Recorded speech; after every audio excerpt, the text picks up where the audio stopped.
বহি আছে কি হ'ল কথা এষাৰ ক'ম বুলি ভাবিছিলে কোৱাচোন মানুহ মৰিলে যে দুখ লাগে ভগৱানে এনেকুৱাই কৰিলে নে সবচে এইটো কথা সুধিম বুলি আহিলা ভাল কথাই সুধিলা তুমি নাজানা নেকি যে পৃথিৱীত সকলো জীৱ এই পৃথিৱীৰ পৰা বিদায় ল'ব লাগিব মানে জন্ম আৰু মৃত্যু ভগৱানে ঈশ্বৰে এইটো কৰিছে কিয় কৰিছে সেইকাৰণে আমি পৃথিৱীলৈ অহাৰ লগে লগে ভাল কাম কৰিব লাগে আৰু যেতিয়া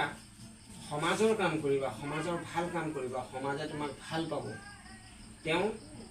মৃত্যুৰ পিছতো সদায় অমৰ হৈ থাকে তেওঁৰ নাম সকলোৱে লৈ থাকে ভাল কাম কৰিলে সকলোৱে স্নেহ শ্ৰদ্ধা কৰে বুজি পালা ঈশ্বৰৰ লীলা কাৰণ হ'ল কি স্বয়ং ভগৱানে আহিও পৃথিৱীৰ পৰা তেনেধৰণে মৃত্যুলোক এইখন হ'ল মৃত্যুলোক এই পৃথিৱীখন হ'ল এটা মৃত্যুলোক ইয়ালৈ জীৱ আহিব আৰু যাব আৰু জন্ম হওঁতে দুখ নালাগে আনন্দ লাগে আৰু মৃত্যুৰ সময়ত দুখ লাগে মানে কান্দা যায় ইয়াৰ কাৰণ কি জানা সবচে জন্মতকৈ মৃত্যু যান্ত্ৰণাদায়ক হয় আৰু সেইকাৰণে আমি ঈশ্বৰক যে বুজিব লাগে ভগৱানক স্বয়ং ঈশ্বৰক